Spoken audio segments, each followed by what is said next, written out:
Hello and welcome to another episode of the Fortnightly Frontier. My name is Myre, and as always, I'm joined by Mr.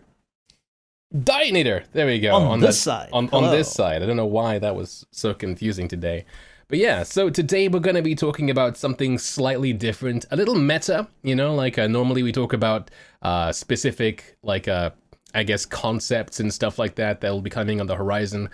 Today, I thought it'd be cool if we talked about something that was kind of maybe tied into the whole PvP discussion, and maybe also add some, extra content discussion to it. Essentially, I came up with the title today of The Next Great Jumptown.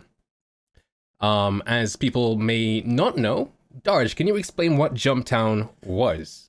Jumptown was, and still is, the name of a location on Yella that is a place where one may or may not, depending on their prerogative, purchase illegal substances and vices such as slam and widow, and I think primarily slam, right? Mm-hmm. And Altrusha toxin. Yeah.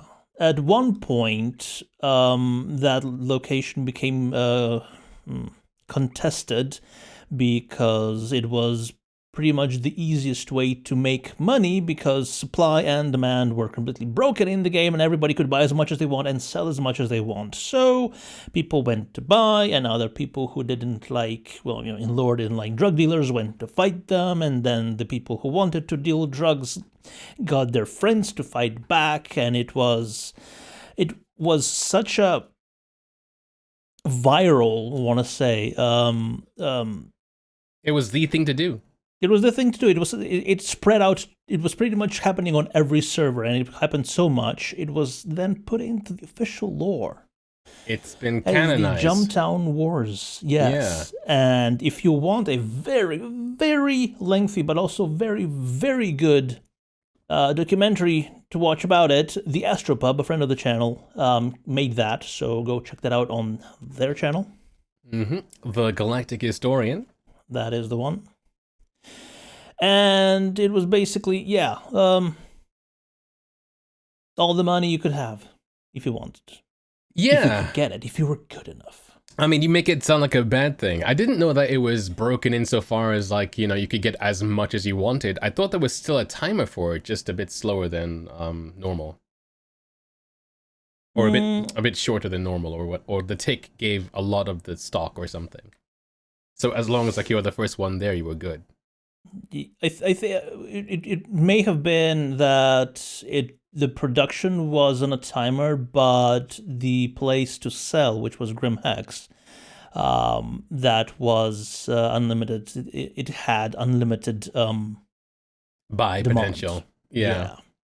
Yeah, so it was interesting because, once people found out about this, and that was at the time because, mining wasn't necessarily as big a thing, and trading wasn't as broken as it was before. It was nerfed into what some people are now calling a trade depression, but it was in that weird point where it was the thing to do, and so as a result, it got a whole bunch of people from all walks of the game coming there, because you had the guys who wanted to make money, and then you had other people who also wanted to go there, but of course there's only one kiosk, and so immediately there was a whole kind of demand thing where if you wanted the drugs, you had to be the one in control of Jumptown. So it made a King of the Hill gameplay, while at the same time making a trading gameplay, while at the same time making a generalized PvP gameplay, because of course it was in contested land.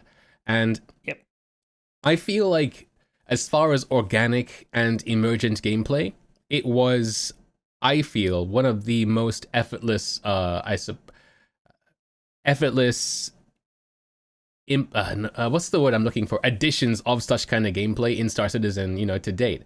But I feel because it wasn't intentional, it got removed, and it upset me kind of. So I was wondering, it got removed by the sheer nature of creating realistic supply and demand chains, I want to say.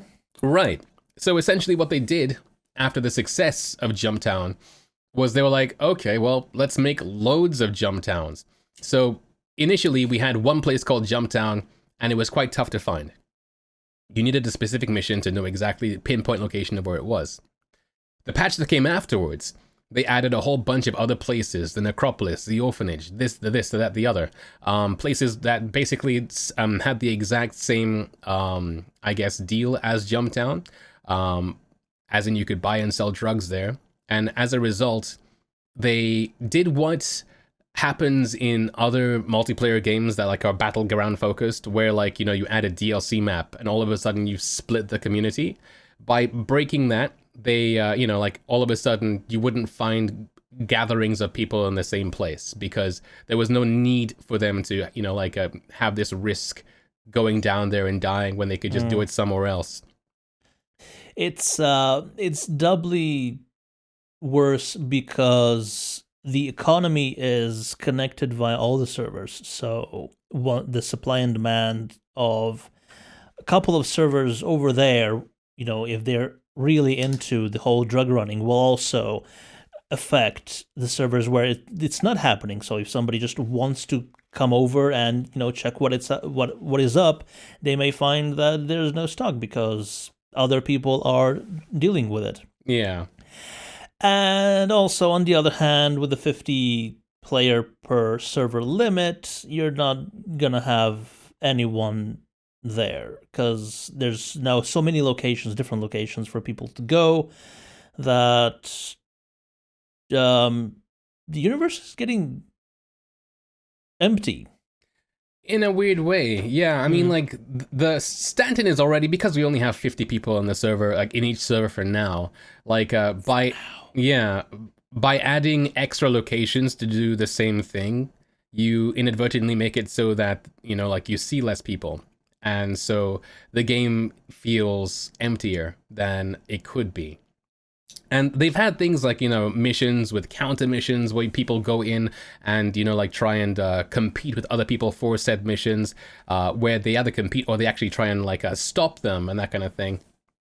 The logic for those missions is still in, but I think we've seen much less of those sorts of missions, you know, like, and I guess Jumptown wasn't a mission-based thing. It was just a thing you could do. And, you know, like, because of changes that they made to the verse to try and make the verse feel bigger, we lost that. So I guess when it comes down to the actual question of the topic of today's podcast, the next great Jumptown, like, what do you think CIG could add to the game to, I guess, bring back that sort of, you know, gameplay where like you have not only just traders, but you have people who are bounty hunting, that you have all this, that, the other. And we're streaming live on Twitch TV, so if any, and we have questions open. You can, for those who are watching live, if you go into the points redemption button thing, which should be in the corner next to chat, you can actually spend 1 channel point to ask a question, and it'll populate on the list for me and Darj to have a look at and ask and answer later. Well, considering the dynamic economy coming in, I don't think it's going to be a supply and demand based thing. Okay. It can't be, just because there is not enough supply of a certain material to create that much traffic at one location for it to be contested as much, unless there is some sort of, you know, lore-backed reasoning with someone in the background, you know, pulling the strings of the entire thing. That would be cool, you know. Maybe someone, like, this is like completely just, you know, off the cuff, someone inspired by the events of Jumptown, wanting to recreate it for their own monetary gains, of course. You know, by just flooding one location in the entire system with as much drugs from maybe from a different system, maybe from the entire production from Pyro, you know, just being shipped to one location. You know, that would be their sort of mechanic to get the entire supply part of the thing going. But then there will also have to be demand, because if you have, you know, a bunch of cargo ships going to this new location and grabbing the goods, where are they going to take them? Like full caterpillar, caterpillar full of electricity toxin or slam. You're not gonna shift that much vice easily and quickly. It's gonna have to, if they want to recreate it in the exact same manner, it's gonna have to have much more infrastructure behind it. Right. I feel like one of the things that made Jumptown so popular was how simple it was as well. Yeah. You know, like, I mean, under the hood, again, CIG didn't add anything specific. There was no code related to the actual reason why people were going there. It was just a matter because it didn't have any code, because it was broken. Yeah. But the thing is, right, like, I feel like there was really no other place you could buy drugs, right? In Star Citizen. It doesn't necessarily have to be drugs, right? But there was no other place where you could buy that specific commodity that was that expensive. I feel like that was that lucrative. Yeah. So like, if in the future CIG were to like, I feel like this is more something that would kind of have to wait for the supply and demand aspect of the trade. But like, you know, if and when supply and demand comes in, they could then have stations and stuff have specific things that they really need, and then us as players would have to go out and get them, you know, like based on what those stations need. But at the same time, you know, the combat aspect of it, the, you know, going to a specific lab that, you know, was out in the middle of nowhere so you could contest other players for it. I'm not necessarily sure how many like different zones or like scenarios you could have other than like what they had with like the, you know, hold the point, king of the hill style thing, you know? Well, if you want to distill it to the very basics, what you need is something that people will flock to. Right. In the early days of Star Citizen, or the early days of the persistent universe, that was the drug running, because money was the only thing that you could accrue. But that's not the case anymore. Right. It's like reputation's starting to become a thing, which is going to have its own rewards. So if they create a situation that creates very, very good rewards for people attending it, then it's going to grab a lot of people there, and that's going to create traffic, and that is automatically going to snowball into increased piracy, and then support and counter support and stuff like that. Yeah. So something that would need to, that is something that needs to happen on a lore side of thing. I want to say not lore, but how to put this? Immersive in universe. In something, it's a systematic in universe thing for people to grind. Right. That's not basically just money, because money, frankly, bores me.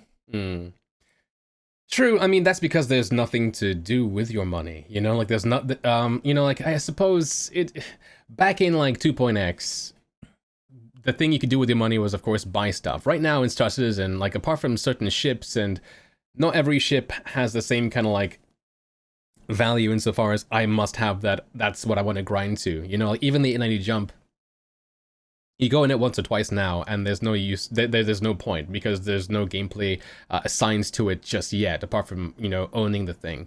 But like in 2.x, you know, like with money in particular, right? Light armor was affordable for almost all new players. Medium armor took several hours to grind, you know, like a full set. Heavy armor took you like days of like going to SPK, picking up like, you know, the Radagast balls and stuff, doing missions to be able to earn a full set of heavy armor.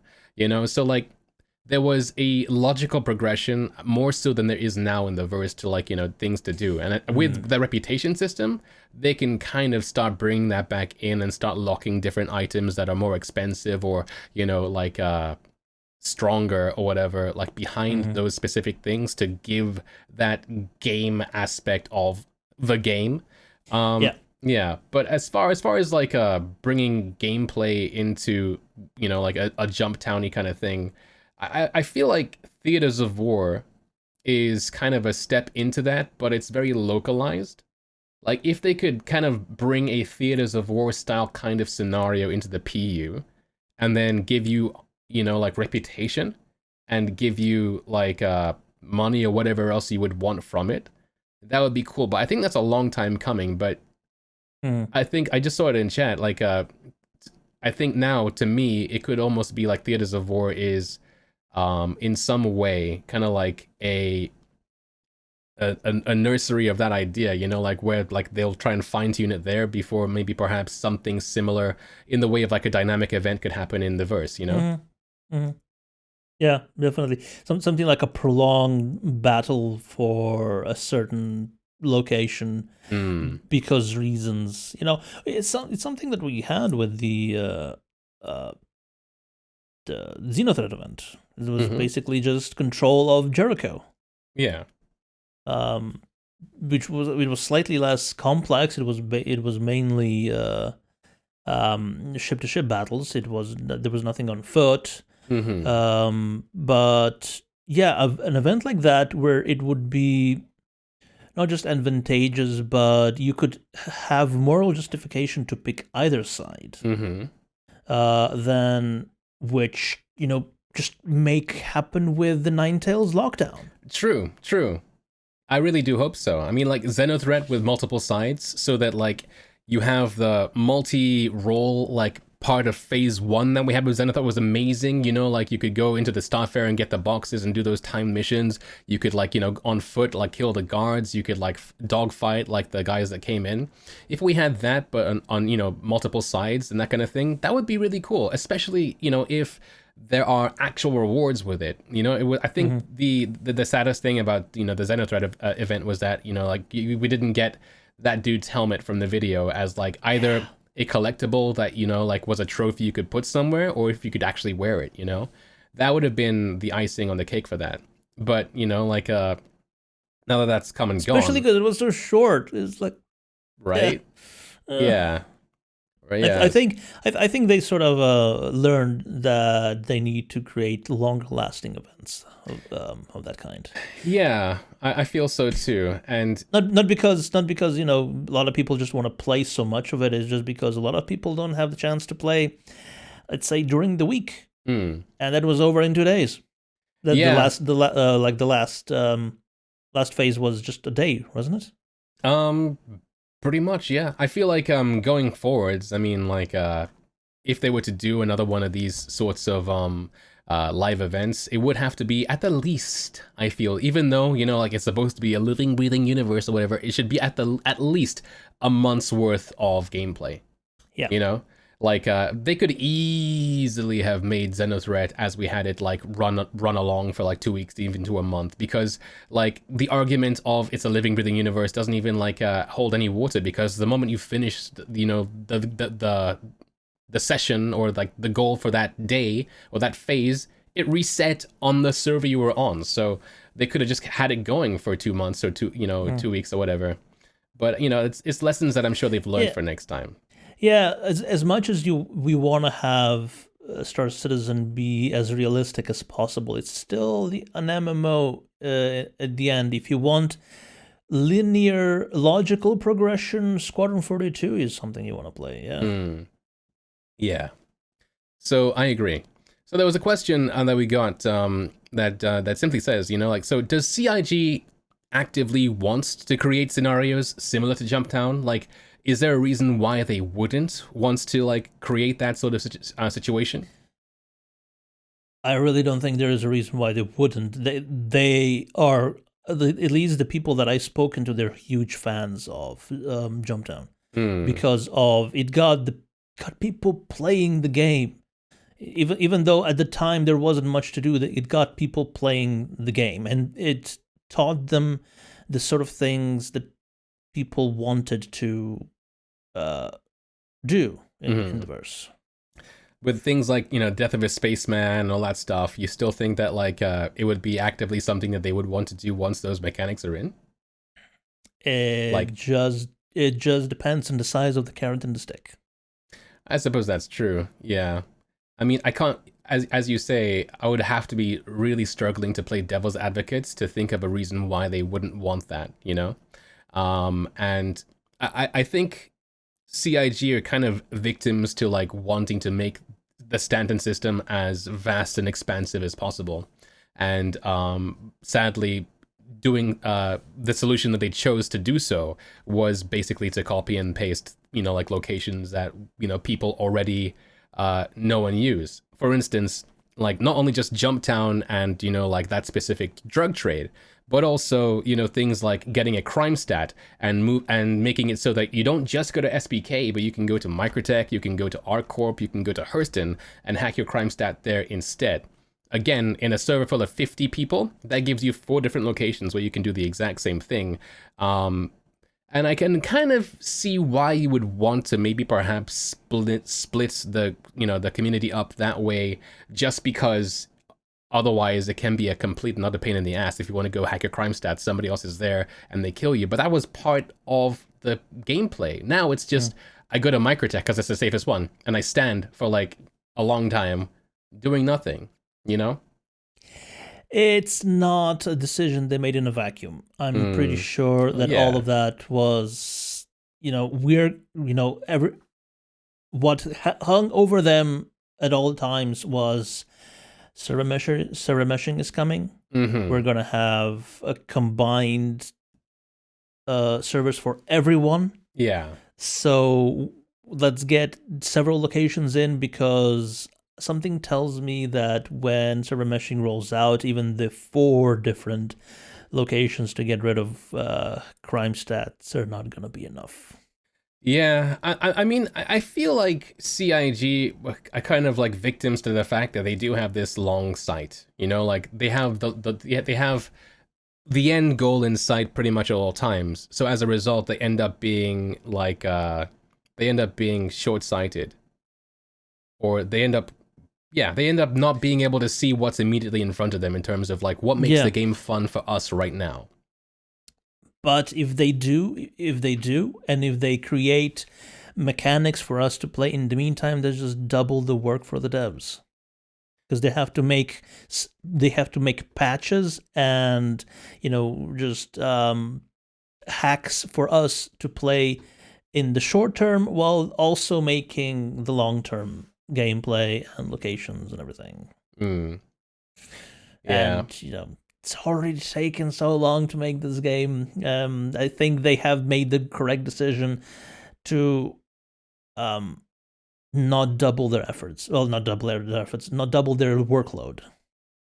True. I mean, I suppose the question would be, well, if we didn't, like double Jumptown, so like there's one in every planet, or if we didn't like make it so that, there was a place to hack your crime stat in every single system, what would we put there instead? And I guess the answer is, well, again, I mean, not much without having to increase the workload a lot, but I feel like as a result, as the standard system has expanded, it's felt more and more empty. But we all know that, this promised land of server meshing is coming and iCache is coming, and, that's the cope line that we hold on to right now. But at the same time, we have to wait to see when it comes out. On the roadmap, we know that all the landing zones currently have been expanded to having, to moving from, how many, is it 32 that we currently have, or is it 64? 64, I believe. Yeah. So every landing zone right now has 64 easy hams, so whatever. If you go to Port Olisar and you go to, like any of the struts, you have like, one of the 64 hams like split into, 4 parts or whatever. On the 16 per strut. Yeah, math. And then like on the roadmap, they're actually increasing all those landing zones to be able to have a capacity of 100 each. So... But I don't think that includes Port Olisar, because Port Olisar isn't a tiered location, tower. Everything else is a tower. It has floors, and each floor has habs, and they could just create more floors. It's true. But Port Olisar is that old legacy asset that has, it just spread out. So unless bespoke Betty, unless they either change it, which I don't think they will, I still think it's going to be replaced by a station with similar looks, the 3 rings and the solar panels, and I'm waving here where you can't see my hand. Yeah. But it's gonna have the easy with floors that that all the other stations do. Yeah, I mean, we already have ring stations. I think, in fact, even a 3-ringed station exists, in a Lagrange point. So, like, if they were all 3, I believe, right? Yeah, so if you're just like copy that, paste it there, and like say goodbye Hurl 3, then there's your new Port Olisar. And they could easily do that. I don't think anybody would really complain, because Port Olisar is not a very fun like station to be in, really. Well, the only thing that differentiates Port Olisar from that station is that you have a lot more landing pads per hab, let's say. Right. So because you have 40 landing pads for 64 habs on Port Olisar, but on her L3, I think you have like 6 pads with 2 hangars. Yeah, it makes you wonder. I mean, I'm sure like once we get to the point where you have 100 habs at a Lagrange point or whatever like that, they'll probably also have to expand like those, like the ship terminals and stuff, because I can't imagine 100 people in one place with voice over IP just talking over each other and stuff. If VoIP can handle it, that's going to create natural walla, which is something they talk about in sound design ISCs, and I love it. And it's a question that I asked ages ago. This is, are they going to create walla statically, or are they actually going to depend on NPCs talking to each other to create a sort of background noise? But it seems the way they're going, they're just going to create more background noise than the amount of NPCs would be able to create at one point. Yeah. Just to make it feel like it's a lived-in place. I feel like they probably do both, honestly. Like, they would have a background layer of walla, and then, like, as players talk to each other, if they're not in your party and you're looking at them, then it'd be, like, duckered down or whatever, and then so just add to that, like, general murmur of stuff, and then, I think the audio team talked about something similar like, a couple weeks ago, but it'd be cool, yeah. But is it a walla or is it a wawa? Wawa. Wawa. Walla. WALA. Is it walla? So it's the same as the moon? No. Okay. What are you talking about? We have a moon called. No, it's a L. Walla is Never one mind. L. Oh, you're talking about WALLA is Walla. Tarja's. I'm turning into Chris Roberts. No, Walla as in background like chatter is with 2 L's, I think. Yeah. I see. Okay. Yeah. Yeah. See, I wasn't going insane. Oh, maybe slightly. But where were we? Jumptown.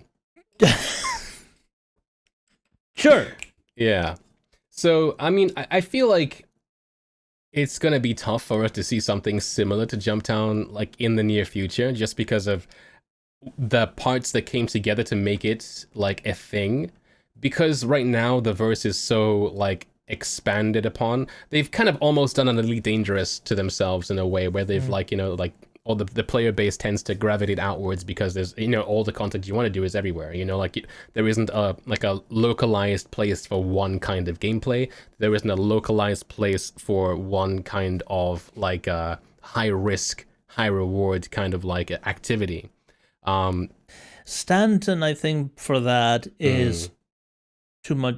There's too much policing in Stanton for that to actually be a thing when it comes to lore. Well, yeah, so when I was using Pyro lore as is a going to crutch. be Pyro is going to be the place to go to for that once it's in. Yeah, I just feel like it's not cool to use. I mean, like, not saying it's not cool for you to use lore as a crutch, but like, I don't feel like using lore as a crutch for the state of the game at the moment is good and fair to the players. But you know, if they're more candid and they don't use lore excuses, then I'm more understanding about how it is. You know what I mean? Well, Like when with the events, they're going the exact opposite direction because they actually are using lore to create possibly stuff like that. Yeah. So, like, in chat, somebody says campers. And the honest to goodness thing about Jumptown is the fact that right now, without a centralized place for player activity, you know, like where PvPers are going to be because PvPers come in all shapes and forms. Like, a PvPer isn't just a guy who wants to blow you up. A PvPer is somebody who likes combat. And then of that, there's a subsect of people who will blow you up if you're in a pad, if you're not on a pad, if there's a ship there, they want to blow it up because haha, thing go boom. People like that exist, that's just how it is, they'll never go away.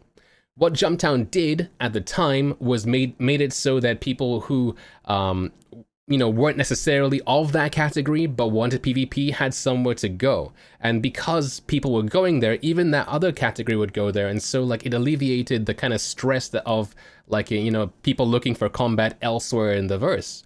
Without that, that central focal point of like, somewhere to go, now you have PvPers looking everywhere, scouring the verse to find somebody to blow up, or like, just hovering around zones like Port Olisar or Everest Harbor and stuff to get their kills, Yeah. But I do believe that, once we get the jump point to Pyro, that's going to be the next Jumptown. Because you're going to have people going there because they want drugs or because they want guns or whatever the incentive is there. But it's just going to be, for a lot of people, they're not going to care what it is. They're just going to assume that whatever the reasons are, they're illegitimate and they're going to go full on, not bounty hunter, but vigilante. And they're going to, camp out the jump point. Or they're going to camp out on the other side, or whatever it is that they want to do. Because, The issue for me, though, is that Jumptown was one little hab. It was smaller than most large ships that we have in the game right now, by a huge margin. Pyro is a system almost twice to 3 times as big as the Stanton system. But there'll be a single way to get there. That's what I mean. Right. So the gates could possibly be a place of like combat and stuff like that, I suppose. Yeah, but exactly, yeah. Okay, fine. I suppose there might be a gate wars or whatever if CIG don't just up and put turrets there for some reason. But even if there are turrets, they're not going to be destructible like they are now. I guess we'll have to wait and see. I mean, if CIG... So, question for you then. Should CIG put turrets to protect the jump point? So, for some background, that jump point is not... Well, first of all, it's a jump point to a system that is not controlled by the UEE. The UEE has no stake at that jump point.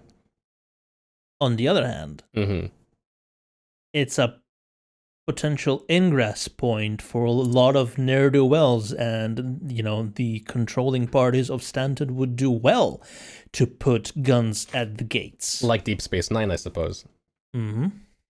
Right. From what we saw in the CitizenCon demo, there's nobody there, and it's a sort of like an abandoned ramshackle gate that's falling apart, still barely holding together. But that has the potential to change. Okay. Also has the potential to change from its first implementation onwards.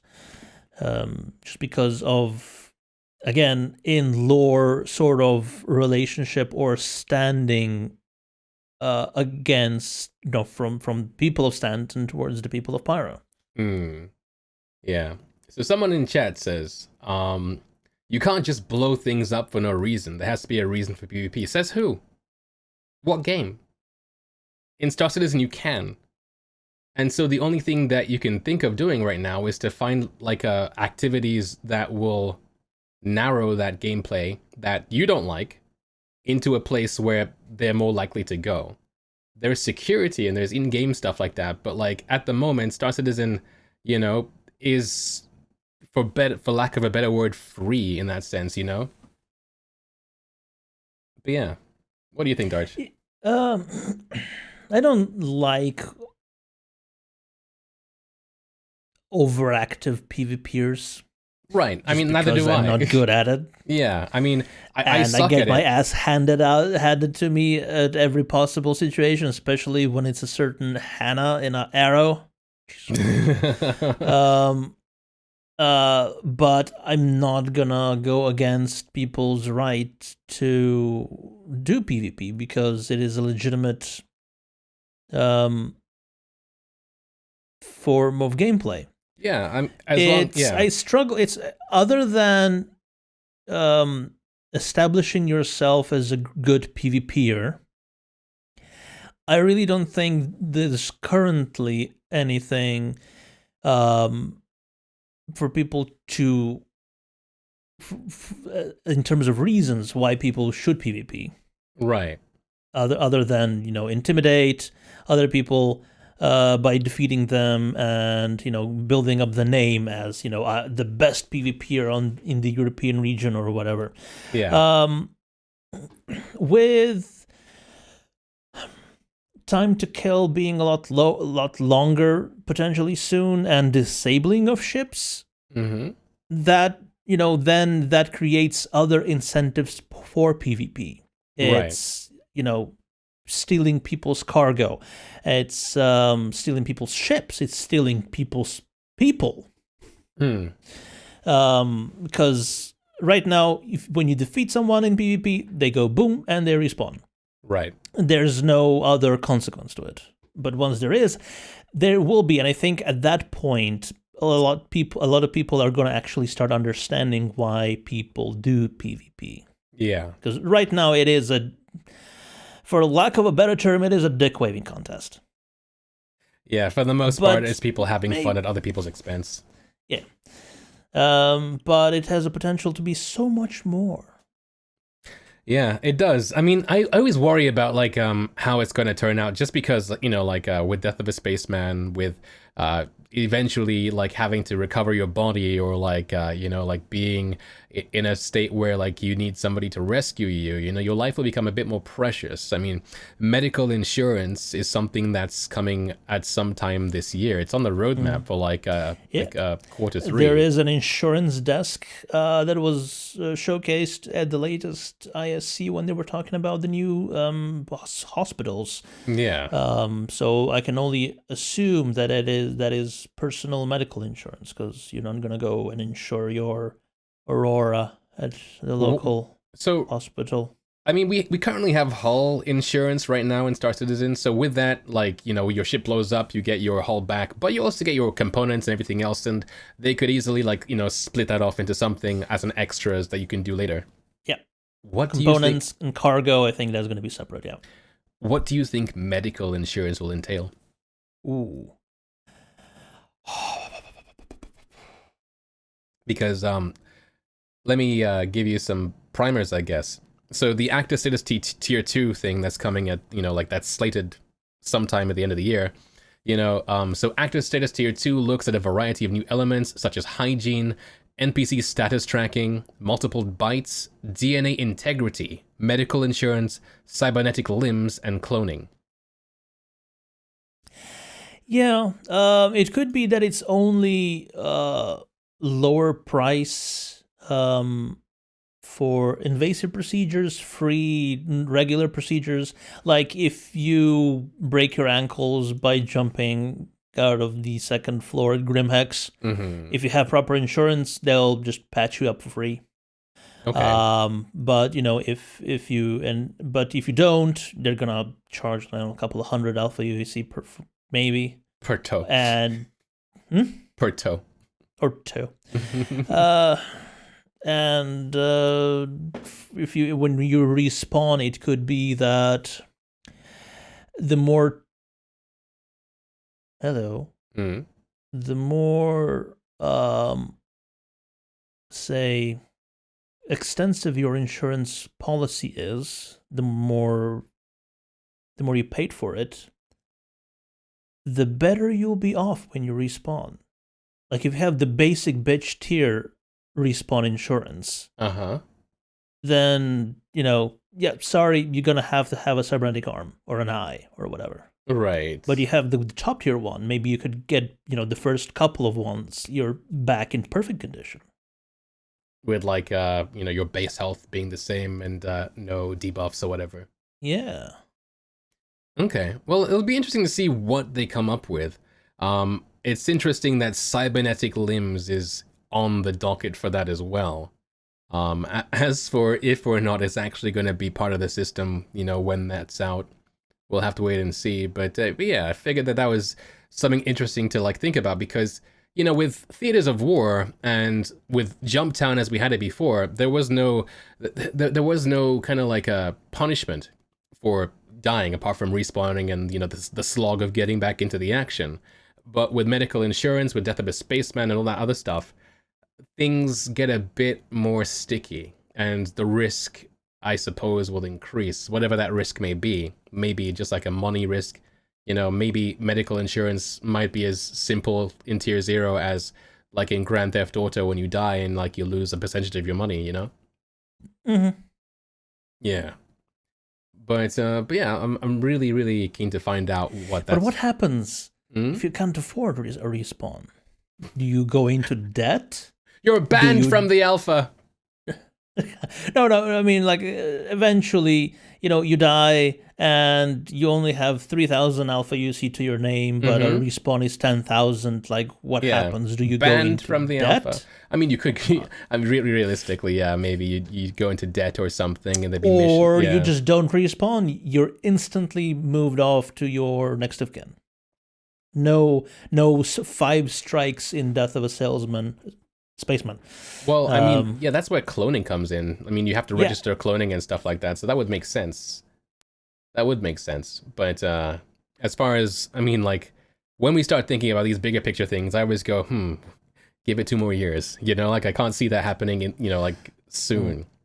But, should it happen, I mean, currently you're not able to save, like, presets to your character and that kind of thing. But now that we have reputation in a systemic fashion, you could easily have your reputation like wiped, and that would be new character, So yeah, I suppose that's a thing. Do you think though that reputation is completely not going to be transferable from your character to your next of kin? I mean, it's like the whole adage, do you not know who my daddy is? Or, it's like, that's, if you get really high up, that should also somehow apply to your, next of kin, your heir. So not completely probably, but still enough to get your foot in the door. I don't think that losing your character will mean a complete wipe of every single like reputation like pathway. I think they've mentioned that you lose some, but it wouldn't be like you have like, imagine like a KOTOR kind of like dark side light side slider, right? And then you lose that character. Instead of going back to gray, you just like go back a few notches, right? But what's weird at the moment, like with the level 1 to 6 thing that they have right now in their tier 0, things can subject to change thing, is that like each tier is like, you start off as an initiate, then you're like, like a contractor, then a senior contractor. Like if you're like a boss contractor or a warden or whatever like that, and you die, it doesn't necessarily make sense that your next of kin, just because you're the warden or whatever, is like a high up. But no, but there are several ways of tracking reputation that we have in Star Citizen. There's the ranks, and then there's the affinity. That's true. So, yeah, your next of kin probably will have to start at the 0th rank. But with a high affinity. With a higher affinity. That's a good point. That's a good point. So, like, maybe the affinity... What does the affinity actually do? Does it make you progress through the ranks higher as well? I have no idea. I actually have zero clue what affinity does. I just know that if you go into negative affinity, you get fired. Yeah, you get fired and you have to wait for it to normalize, and then they give you a second chance, and then you can, yeah. But I don't know what, like, getting a high affinity does, or if it's just, like, a different view of your leveling progression path or whatever. But it's a good point. Yeah, like, I actually don't know. But yeah, reputation as a whole part of, you know, like finding the next like gameplay nexus in Star Citizen that will tie in all these, like, you know, different gameplay loops together. I think we'll definitely have to hinge around reputation in some way, shape, or form for sure. You know. So yeah, Jumptown. Jumptown. Jumptown. If Jumptown was in during like if we had reputation when Jumptown occurred, that it would basically just be Ninetales Lockdown with reputation insides. But you know what I'm missing. I just realized that I'm missing in this entire thing. What? The UEE should also be one of the things with the reputation. Yeah, they are missing a whole bunch of orgs and stuff within the reputation system. UE is but of course you wouldn't be able to, you know, be employed by the UE unless, you know, eventually you get employment at the advocacy. But the UE should have, maybe it is, maybe it's in the background that you can't see, and it's only the affinity tracker. I feel like eventually you should be able to be employed by the UEE just because well, in at CitizenCon, the one in Germany, I think it was 2017, there was a poster saying join the UEE, and very much like how, you know, like each org in the progress tracker during like that one ISC showed different like job or vertical paths and stuff like security, transit, that kind of thing. They listed all those things in for the UEE in particular as well. But was that a Squadron 42 sort of enlistment poster, or was that a UEE job in the PU after you get, you know, after you're discharged from your UEE military occupation? Yeah, well, I suppose we won't know because I'm actually looking at the poster right now, and the poster literally just says UEE. The poster doesn't specify. Okay. Yeah. I can't easily bring it up onto the stream, sadly, but here it is. Huh? What? No, that's for YouTube. Oh, okay. All right. So, yeah. So it says, you know, like it says find your career in the UEE. So it says combat pilot, repair technician, supply pilot, logistics officer, research scientist, intelligence officer, special operations, imperial engineer, there's a whole bunch of different like little vertical paths and stuff you can go with the UEE apparently, but so I don't see why you wouldn't be able to choose that as the org you want to align with when you're playing Star Citizen. I think just because it is such a overly encompassing thing, because it is basically the government of humanity. Yeah. Like advocacy, I can see. That is basically the FBI. So it's like a smaller group. Right. Then you have, do we know of anything else that is basically... No. All we know is the advocacy. I mean, the thing is, though, I mean, like, the UEE is the government of Earth, but or of humanity, but the advocacy is the FBI of the government of Earth. You know, like, it's kind of like two sides of the same coin, really. Yeah. It's the advocacy is probably going to be something like the Bounty Hunters Guild, eventually. Possibly. But on the other hand, the advocacy doesn't really have a big foothold in Stanton, just because it's supposed to be a corpo system, right? I mean, they're there, yeah, but it's primarily Crusader Security and Hearthstone Security that have their own turfs. yeah, true. Mm. I suppose we'll have to wait and see on that one, because there is no Chaos Breeze. Yeah, right. I mean, because I don't think there is much of a precedent on that at the moment, you know. So like, there's nothing really to go off. But yeah, I think we've rattled on about Jumptown and the next great Jumptown for like 50 or so minutes, longer than I thought we would be able to. Already, wow, yeah. Well, you chose a good topic. It was. We tangented a bit, but I think it's all linked, you know?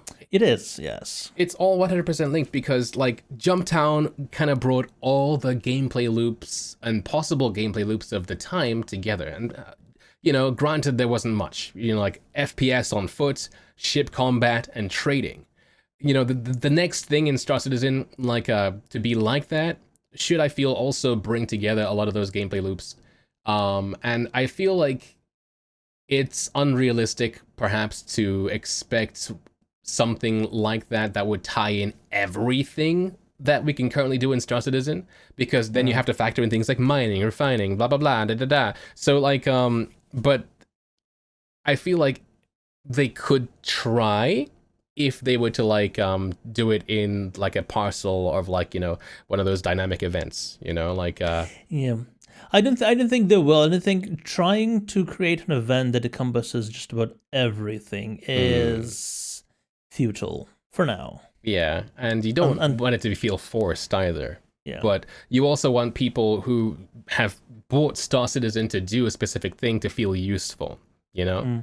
So I feel like there should be ways of doing it, you know, like in the end of the day, they want everything to be systemic and to feel systemic, and to make your input in the verse feel like it was worth it, and to make it feel like, you know, like what you did has meaning. You know, like even things like those plants that they showed off that are going to be coming up in in Pyro. Those plants apparently, like, you know, they're a resource that can be used to make thermal resistant gear, right? So that's already like a systemic thing, you know, like, so you gather the plant, you sell it to an NPC, that NPC then puts that item into, like, you know, the database, and then the game is able to now provide more thermal resistant clothing for players to buy, you know? So whatever it is in the game, I mean, I hope that we see something that gives the players that feeling of, you know, like, I'm doing something here. Because of me, you know, people are able to buy more Auroras in this one place, or like people are able to get a faster insurance claim in this one place, you know, and, you know, like, or make more money or kill more noobs or something. But yeah, we'll see. Always the noobs. All right, so I think that's just about really wraps it up. And since, you know, since this was your baby of a topic and you got us in, why don't you, put that drink down and take us out as well? All right, well, once again, ladies and gentlemen, thank you so much for watching us in another episode of the Fortnightly Frontier. I've been Myre, and over there has this guy is Darj. Yeah. And we'll see you in the next 2 weeks or so for the next Fortnightly Frontier. Until then,